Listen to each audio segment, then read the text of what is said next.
그 권동진 선생님이 87년, 그래서 뭐 한 10세 이후라고 하더라도 거의 77년의 삶을 추적을 하다 보니까 굉장히 많은 내용이 들어갈 수밖에 없어서 책을 제가 3년 정도 됐는데요. 그동안 조금 이렇게 그 조금 이렇게 도외시했다가 또 다시 또 들여다보게 된 계기가 됐습니다. 물론 이제 자료나 이런 것들은 계속 제가 추적을 하고 있긴 한데요. 그래서 아무튼 그 발표 제목이 있듯이 책 제목에서 이제 좀 따온 것인데요. 그래서 이번 주제는 주로 이제 종교, 이념, 세대 각 주제별로 조금 이렇게 내용을 정리를 압축을 했습니다. 그럼에도 불구하고 좀 길기 때문에 발제문을 조금 이렇게 듬성듬성 이렇게 넘겨가면서 요점만 좀 말씀을 30분 시간에 맞춰서 말씀드리도록 하겠습니다. 그리고 올해가 이제 160주년 되시는데요. 신묘년생이시니까 그 신유년이시죠. 신유년생이시니까 160주년이신데 뭐 머리말 끝에도 있습니다만 증손자 되시는 권혁방 선생님 제가 이 책을 쓰면서 두어 차례 찾아뵀었고요. 고양시에 살고 계십니다. 지금 연세가 36년생이시니까 그 권동진 선생님이 87세 때 47년에 돌아가셨는데 권혁방 선생님도 내년이 되시면 87세가 되세요. 그리고 제가 근래 통화를 접촉을 했는데 지금 입원해 계시답니다. 그래서 좀 호전이 되고 계시는데요. 제가 그 뜻깊은 학술대를 좀 소식을 전해드리려고 했는데 병상에 계셔서 아마 다음 주나 다다음 주 퇴원하신다고 하니까 제가 잘 말씀을 드리도록 하겠습니다. 그리고 기회가 되신다면 뭐 이렇게 인터뷰 문화원이라든가 뭐 이런 괴산 군 쪽에서 아무래도 지금 생존해 계신 유일한 분이실 것 같은데요. 뭐 인터뷰라든가 구술 같은 걸 또 한번 하시면은 굉장히 좋지 않을까 그런 생각이 듭니다. 머리말은 크게 이제 각주를 위주로만 좀 말씀을 드리겠습니다. 일단은 우당 권동진 선생님의 이게 좀 존칭은 좀 생략하겠습니다. 성격상 권동진의 그 호에 관한 것인데요.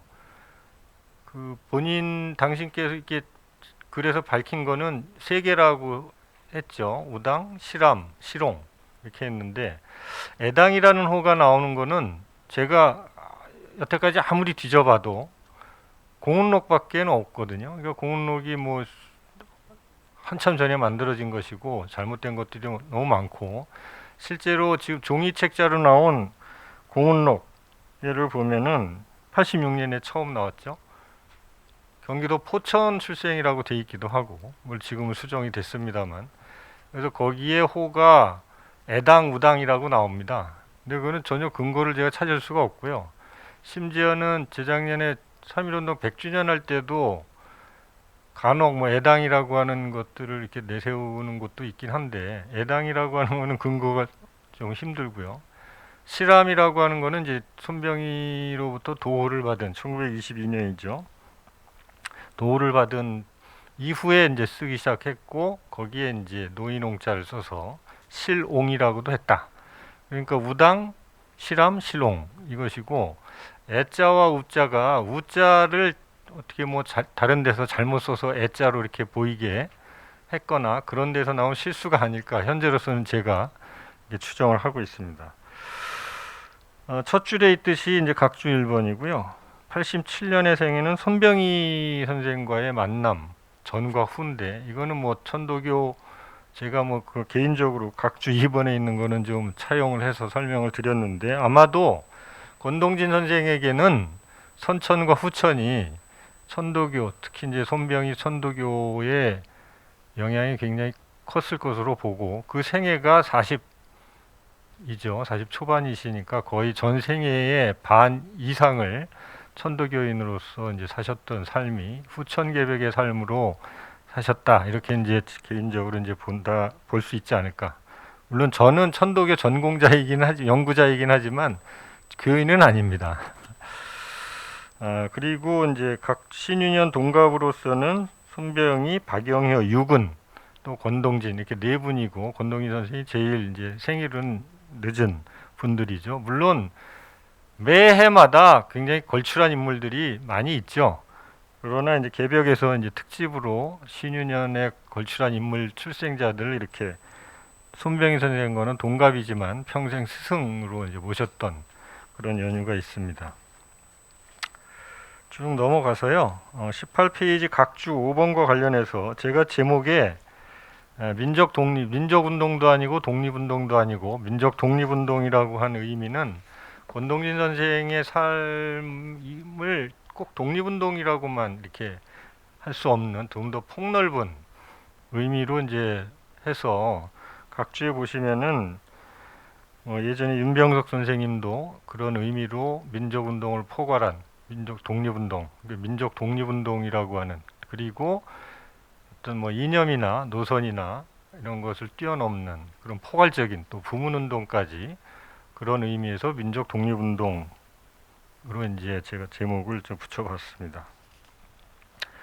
18페이지 맨 끝 문단을 보겠습니다. 이 글은 제가 쓴 그 민중의 지도자 권동진 선생을 주제별로 크게 종교, 이념, 세대로 나누어서 이제 정리한 것입니다. 87년생의 전반을 다루기는 했지만 여전히 권동진의 삶을 궤적을 드러내는 데는 많은 한계가 있습니다. 토론자께서도 정을경 선생님도 여러 가지 좋은 말씀을 해주셨다시피 그런 부분들은 저도 유념을 해서 계속 관심을 갖고 연구를 할 예정이고요. 다른 연구자분들도 그런 한계를 좀 넘어서 이념과 사상 이런 것들을 좀 더 이제 철학들을 이제 연구할 필요가 있지 않을까 그런 말씀을 드립니다. 그러면 2장으로 넘어가겠습니다. 권동진은 충북 괴산군 소수면 아성일이 안심마을에서 태어나셨죠. 6형제 중 6남인데요. 모두 다는 아니지만 그 집안 자체가 무인 집안이고요. 뭐 문과에 급제한 분도 있습니다. 권우진과 넷째 권우진, 셋째 같은 을묘생인데요. 근데 알려진 것은 없고요. 특히 무인 가문으로서 바로 위의 형인 다섯째 형이죠. 권형진이 굉장히 많은 영향을 줬고요. 그러나 생각처럼 이렇게 권형진에 관련한 연구는 직접적인 연구는 없습니다. 뭐 을미사변도 있고 요 시기에는 간혹 자주 이름이 등장하기도 하고 일본 망명 시기에도 등장하기도 하고 그런데 이제 전반적인 뭐 집중적인 연구는 별로 없고요. 또 일본 육군사관학교와 관련된 그런 일심의 사건이나 이런 것들도 이제 관련이 있기는 한데 많이 연구되지는 않은 편입니다. 권영진은 1895년 을미사변 당시에 훈련대 제1대대 2대장으로 우범선, 이두황, 조희연 등과 함께 폐비음모에 가담했고 3차 친일내각, 이른바 이제 을미개혁에서 경무사로 임명이 됐지만 아관파천으로 권동진과 함께 일본으로 망명했습니다. 국사범으로 지내다가 사면을 발하고 1900년 5월에 귀국했지만 앞서 1월에 귀국해 자수했던 안경수와 함께 이달 말, 그러니까 1900년 5월 말에 처형됐습니다. 그래서 권동진이 일본에서 이제 한국으로 귀국하기 직전에 우스미따로 나중에 조선군 사령관이죠. 뭐 박걸수 선생님이 집중적으로 오늘 발표를 해주시겠지만 구명운동을 했던 사실이 뭐 일기에서 드러나기도 하고요.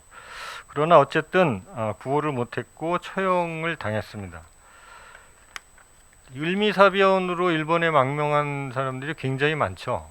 뭐 21명, 최대 21명 정도 되는데요. 그 이전부터 뭐 갑신정변기부터 시작을 해서 굉장히 많은 망명객들이 같이 어울리고 일본 전국에 흩어져서 끼리끼리 또는 같은 이념, 같은 사상을 가진 사람들끼리 어울리기도 하고 뭐 시국을 논하기도 하고 한국의 장래에 대해서 논하기도 하고 그 중심에 이제 이후에 권동진 선생이 손병희와 더불어서 천도교인들로 이제 결집되는 그런 세력들이 있는 것이죠.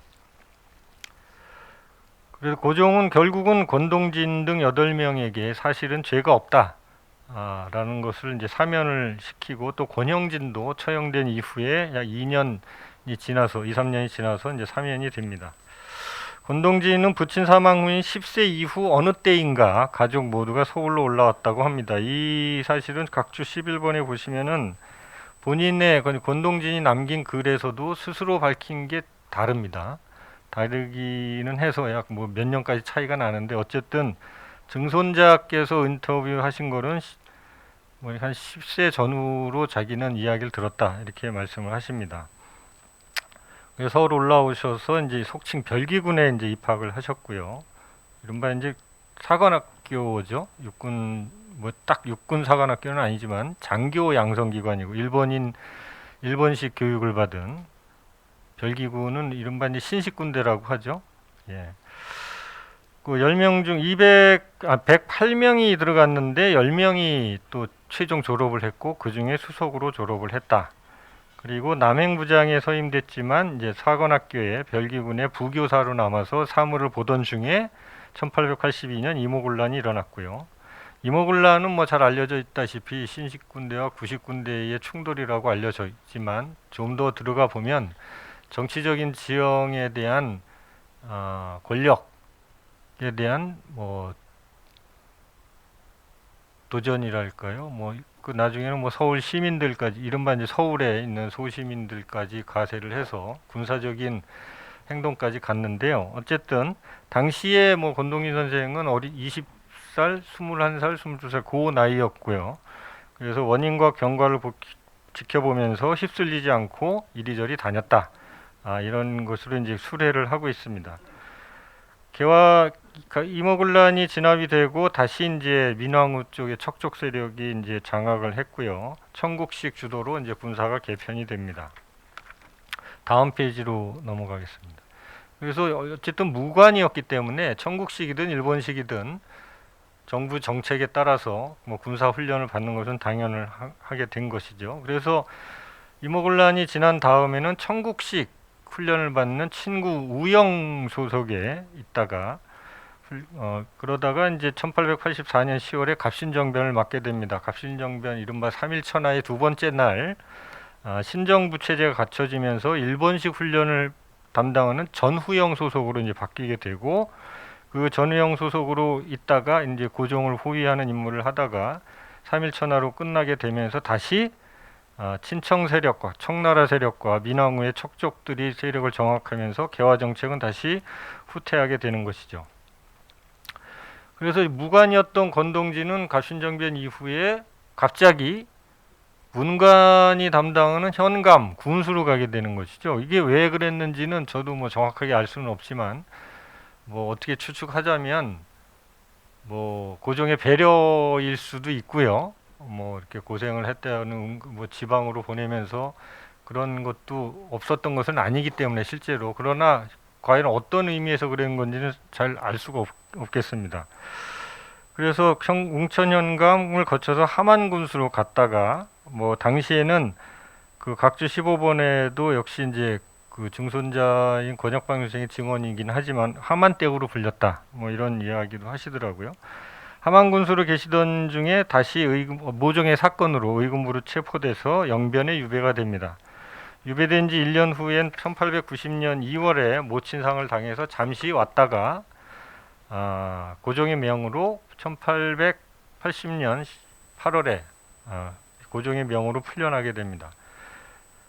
그리고 2년 유배가 풀린 다음에 2년여가 지낸 다음에 다시 저기 한명국도 경성에 다시 무관으로서 그 안무사를 호위하고 그 지역을 지키는 중군 그 국경지대거든요. 함경북도 만주하고 이제 국경을 지대에 그러다가 다시 이제 1년 후에는 부호군과 내금위장 다시 이제 그 궁궐로 돌아오게 돼서 고종을 호위하는 임무를 맡게 되는 것이죠.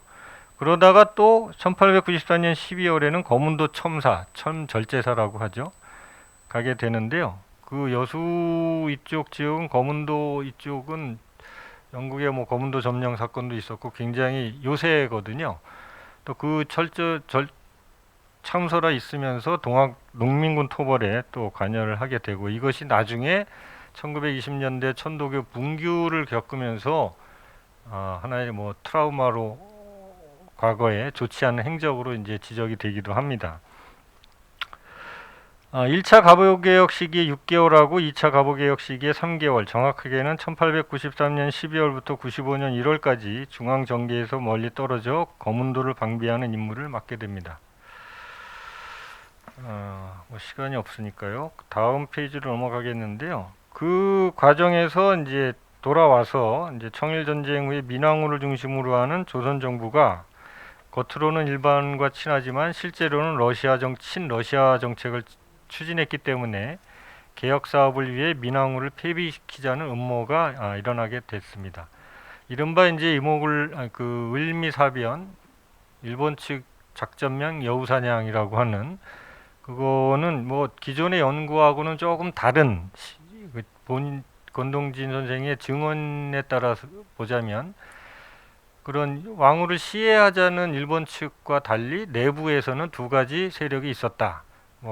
형이었던 권영진, 조희연 등이 가담했던 그런 세력하고, 본인들은 이제 대원군의 뜻에 따라서 그냥 민비를 물러나게 하는 그런 선에서 하려고 했는데 휩쓸리게 됐다. 이런 증언을 하게 되는데, 권동진 선생의 증언이나 회고는 딱 학술적으로 검증된 것은 아닙니다. 이것도 과제로 남겨야 될 필요가 있겠고요. 그래서 그 을미사변이 실패한 이후에 곧바로 일본으로 이제 망명을 해서 한 10여 년을 지내게 됩니다. 그래서 23페이지에 거기 넘어가 있고요. 아까 처음에 말씀을 드린 대로 일본에서 이제 손병희를 만나게 되면서 천도교에 입교를 하게 되고, 어떤 삶의 후천 개벽적인 또 다른 개혁 운동가, 독립운동가로서의 이제 삶을 사게 되는 것이죠.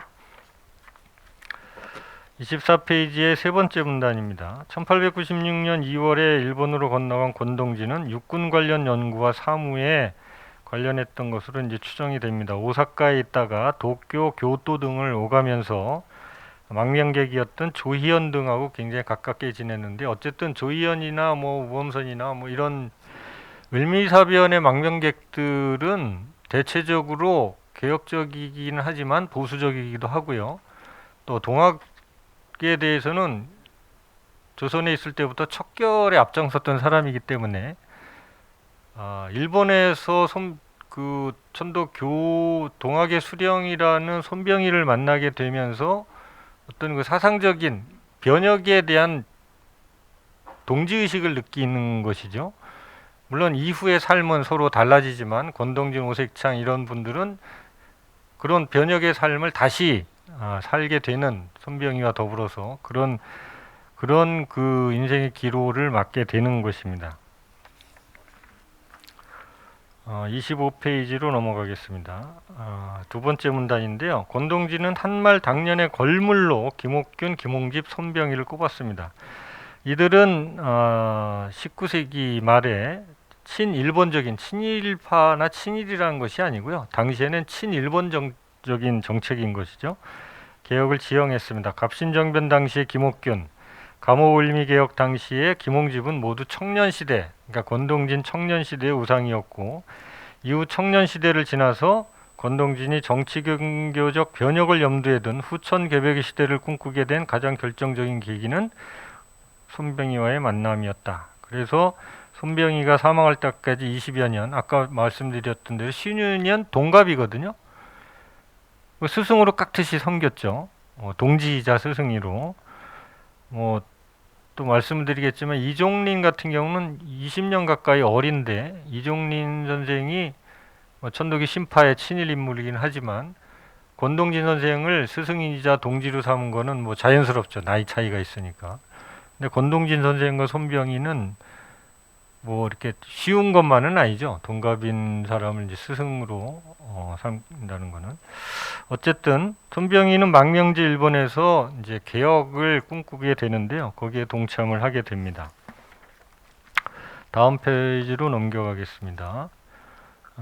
세 번째 정도인데요. 일본에 망명해 있던 손병희가 이제 국내의 총책임자로 잘 알려져 아시는 이용구, 송병준 이용구, 친일파를 나중에 친일파가 되는 거. 이용구는 동학 접주로서 동학농민정쟁 때 관군과 일본군과 맞섰던 아주 혁혁한 사람입니다. 나중에는 뭐 친일파가 되긴 하지만 이용구가 이제 일진회하고 합치게 되면서 이제 문제가 생기게 되고 그런 과정에서 손병희가 일본에서 고종과의 모종의 어떤 협의에 의해서 귀국을 하게 됩니다. 그 귀국하게 된 계기나 이런 것들은 좀 더 앞으로도 연구가 돼야 되겠지만 고종이 일진회를 무지 싫어하죠. 일진회가 일본을 등에 업고 고종이나 대한제국 정부를 압박했기 때문에 일진회를 조절을 할 수 있는 것은 손병희밖에 없는 거죠. 천도교밖에 없기 때문에 그런 정치적인 모종의 거래로 뭐 국사범은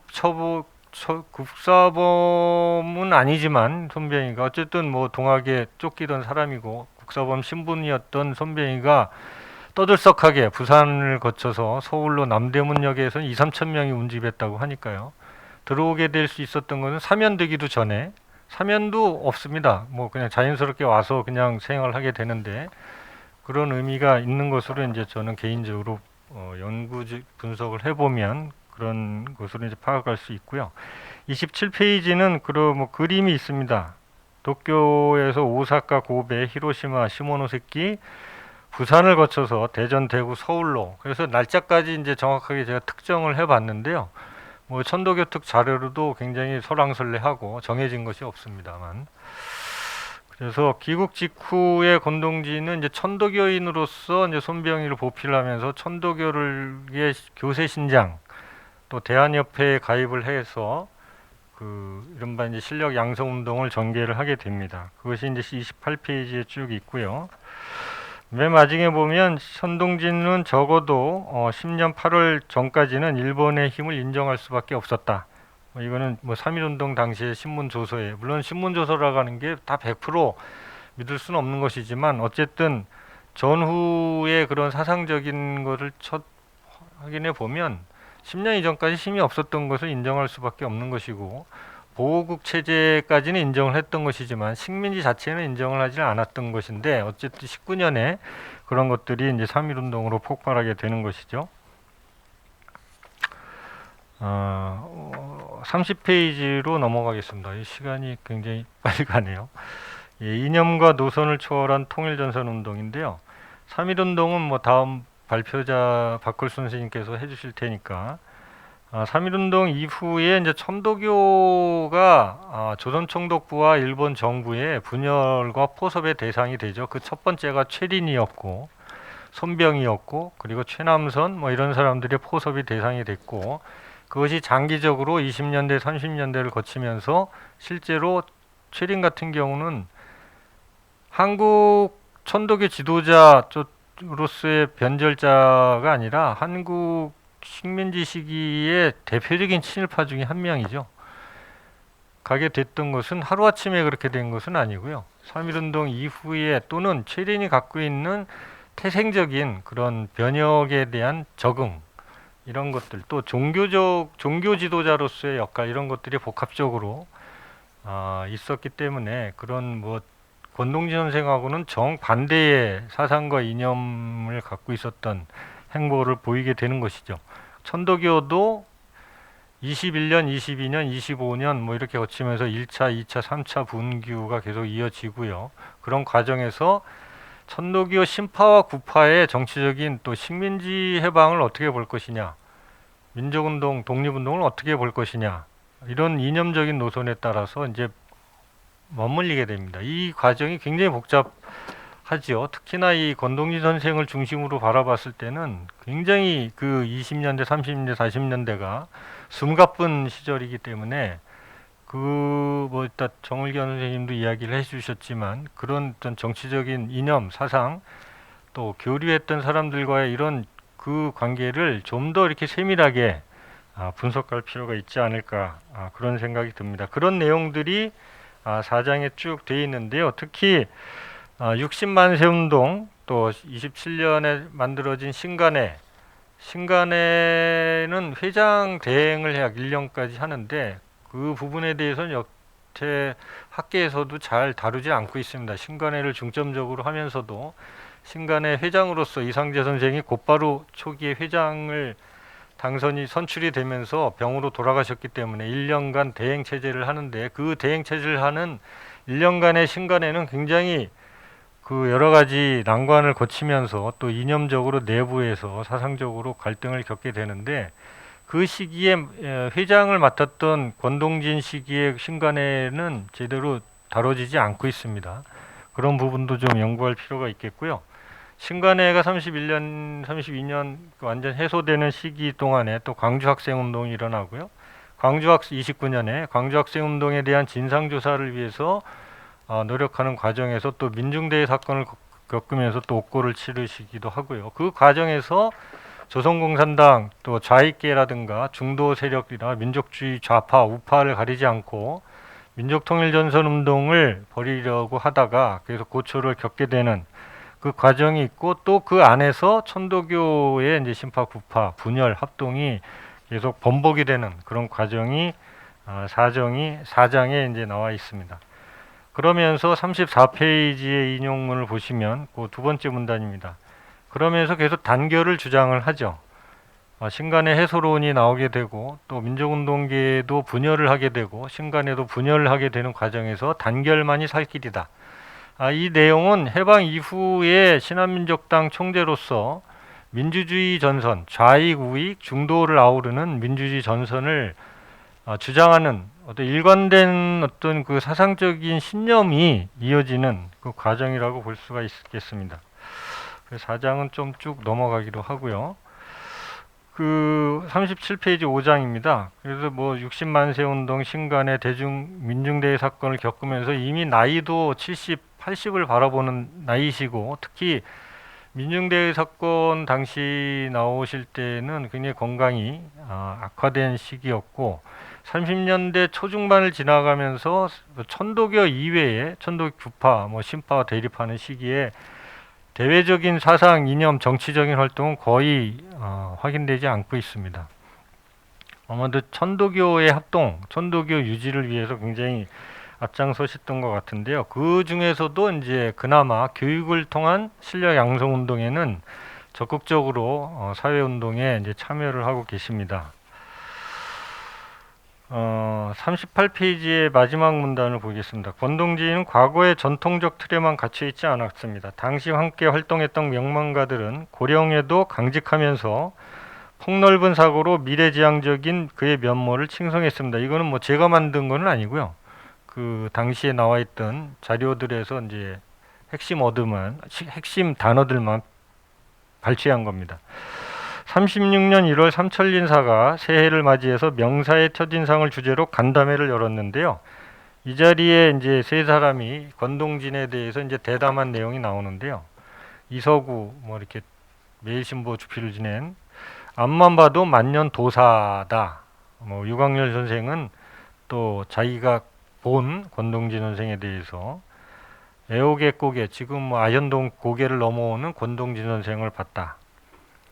80 노인이면서도 우리들 청년의 호흡을 쉬고 희망을 갖고 조문 도의 석사, 뭐 아침에 들으면 저녁에 반드시 행한다. 굉장히 적극적이고 직선적인 실천가라고 알려져 있습니다. 뭐 독일식 탱크라고 하는 표현도 할 정도로. 송봉은 선생은 강직하면 뭐 권동진이 강직하지만 천하대세를 못 살피는 점이 있다. 뭐 이런 그런 강직하고 직선적이어서 일을 수습하는데 굉장히 어려워한다. 이렇게 여러 가지로 이제 벌려놓고 이렇게 참여를 하면서 그런 아쉬움도 있다. 그러면서 이제 그 청년의 호흡으로 희망을 갖고 있다. 열린 마음을 오픈 마인드라고 하죠. 뭐 요즘 표현대로 하면 그런 것이 있고요. 또 이종린 선생은 35년 3월. 이종린 선생은 뭐 대표적인 천도계 지도자이기도 하고 젊은 권동진 선생보다 20년 아래이기는 하지만 1910년대 나중에 입교를 했습니다만 천도 구파의 대표적인 지도자로서 30년대 중후반 중일전쟁기에는 천도교 신파의 최린의 친일 협력에 동조를 해서 크나큰 오점을 남기기도 했고요. 저희 친일명사전이나 뭐 정부 반민족 규명위원회에도 1002명의 친일 인물로 등재는 되게 했습니다만 35년 3월에는 아직까지는 변절하기 전에 이종린 선생이 이제 한 점 사심도 없는 1점 무사심에 절개를 지킨 인물로 장문의 글을 썼다는 것이죠. 그 내용은 뭐 인용만 해놨습니다. 참조를 하시고요. 41페이지 그 풀어 쓴 내용을 보자면 그 이종린 선생에 대해서 이종린이 보기에 권동진은 조직과 단체를 위해 지위의 높고 낮음을 가리지 않는 헌신, 한번 뜻을 세우면 뒤를 돌아보지 않는 용기, 개인의 욕심 없는 근면과 성실과 덕성, 깨끗한 뜻과 정빈, 뭐 담배 수를 전혀 안 하셨다고 합니다. 오래도록 절개와 지조를 지킨 일관된 삶, 그래서 민중의 지도자. 이거 뭐 여러 사람들이 자기들이 생각하는 민중의 지도자를 한 것이고, 이종린이 바라보는 민중의 지도자는 종교와 이런 것들을 뛰어넘어서 조선을 대표하는 지도자다, 이렇게 지명을 한 것이죠. 세대 이념, 종교를 임금 마지막 이런 것들을 복합적으로 뭐 해방 이후에 중간에도 말씀드렸습니다만, 김구 선생이 1945년 11월 23일에 환국을 개별 자격으로 환국을 하시면서 시간이 좀 지났는데 2, 3분만 하시면서 제일 먼저 방문한 곳이 권동진 선생님과 함께 우이동에 있는 손병희 묘소였거든요. 그게 지금 필름으로는 남아 있습니다. KBS 영상 기록 1945를 보시면 우이동 김구 선생이 이렇게 가시는 그 영상이 아직도 남아 있고, 그 다음에 찾아온 것이 이제 뭐 안중근, 안창호 뭐 이런 후손 묘역인데요. 아무튼 그 임정이 임시정부 세력이 물론 이승만 한민당 세력에도 참여를 하고 권동진 선생은 한민당에도 참여를 했다가 또 건국준비위원회를 제일 먼저 참여를 하시거든요. 그리고 좌익과도 교류를 하고 이런 것을 통틀어서 신한민족당이라고 하는 그런 그 통합, 이념과 정치 노선을 통합을 해서 민주주의 노선을 지향하는 그런 것을 노력을 하시다가 결국은 좌절이 되기도 했고요. 반탁 노선에 앞장서기도 하셨지만, 임정이 추구하는 새로운 독립국가에 굉장히 또 힘을 실어 주셨던 것 같은데, 결국은 그 임정 세력, 뭐 이승만 세력, 좌익 이런 세력들이 분열을 하면서 뭐 실패를 하게 되고, 그 실패하는 시점이 46년, 47년, 46년 1차 미소공의가 좌절이 되고 연말에 가게 되면 극도로 46년 연말에 가게 되면 뭐 남한 단독 정부 수립이 거의 기정사실화되는 시기에 아마 좌절을 하셨던 것 같습니다. 건강도 굉장히 악화가 되셨고, 그래서 맨 끝 쪽으로 가겠습니다. 46페이지로 가겠습니다. 그런 두 번째 문단의 끝인데요. 그러니까 권동진 선생이 염원하던 민주주의 전선의 확대와 통합을 통한 완전한 자주독립 국가 수립이 멀어졌다. 그런 시점에 47년 3월 9일 날 별세를 하셨고요. 46년 해방 이후 처음으로 맞는 3.1운동 기념식도 역시 좌익과 우익이 분열이 됐는데, 우익 쪽이 관장하는 그 3.1운동 행사에 직접 참여를 하셨고, 뭐 3.1운동의 생존에 계신 대표적인 지도자였기 때문에 참석을 하셨지만, 해방 이후 두 번째 맞는 3.1운동 행사에는 참석을 못 하셨죠. 병이 있으셔서. 그리고 일주일 후인 3월 9일에 경기도 이천군 장호원에서 사망을 하셨습니다.